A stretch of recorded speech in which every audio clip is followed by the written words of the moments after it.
Hi guys, my name is Raza Khowaja, and today we are going to talk about privacy and security associated with the exchange of information among IoT devices. So come on, let's have a look at it. So first of all, let's talk about some background information. There are millions of devices connected over internet, whether wired or wireless, and these devices are used for educational, communication, transportation, or even business purposes. But there are several privacy and security related issues concerned with these things. These days, there are higher chances of data breach due to unconscious use of the users not changing passwords frequently, and on top of that, incomplete device updates.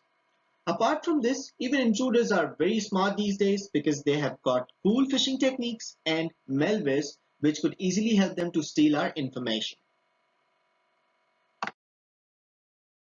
So, as we all know that individuals and organizations are completely relying onto these IoT devices.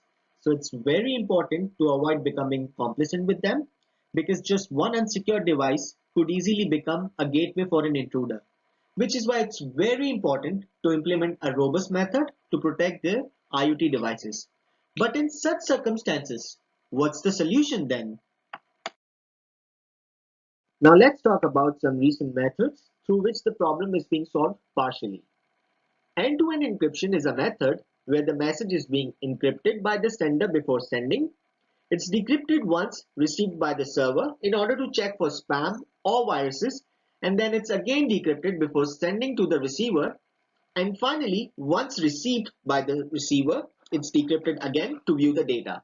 Secondly, let's talk about asymmetric cryptography, which is actually a method where a key is used by the sender or the receiver to view the data. But the only problem with this mechanism is just that it's very slow. Lastly, let's talk about transport layer security, which is actually a protocol designed to provide communication security over a network. And these days, it's commonly used by electronic mails, instant messaging, and voice over IPs. Now let's talk about the proposed solution. So, federated learning uses machine learning mechanism where clients work together to solve a problem. They are also supervised by the central server or the service provider, but they are not able to view the data unlike using encryption. Raw data of these clients is stored locally and not transmitted to the server. Rather than that, the models are being transmitted where updates are being intended for immediate aggregation in order to get recognition to the user's activities. Then these updates contains minimum information specifically about the task, and aggregation is performed early for data minimization. It also trains the models so that the data is not being shared or viewed even by the server. It also enables on-device machine learning without the need to migrate private and user data to a central cloud. Now let's talk about the user story with respect to the proposed solution. So first of all, there are several sensors which are being used by our smartphones, such as accelerometer, gyroscope. All these sensors gathers data from these models with respect to time and location. Later on, these models are being trained and sent to the specific web applications. The web applications collects and aggregates data and then it sends to the users in order to increase the recognition of all those activities done by the users.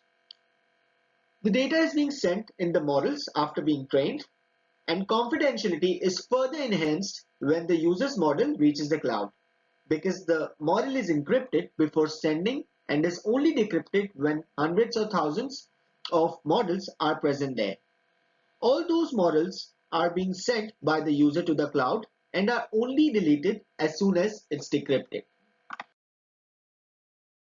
Now let's talk about some assumptions which might take place after implementing federated learning. As mentioned earlier, federated learning will be using the same machine learning algorithms in order to train these models.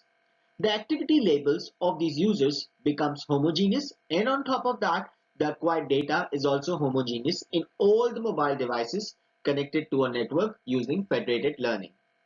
The data will be validated to be used in the future because these IoT devices will be using memory profiler, which will give statistics about battery consumption and memory consumption. IoT devices can send data continuously to the server without any interruption, within models with the help of machine learning algorithms. And it will also be advantageous to use this method as it will increase the battery life and minimize the memory consumption of IoT devices.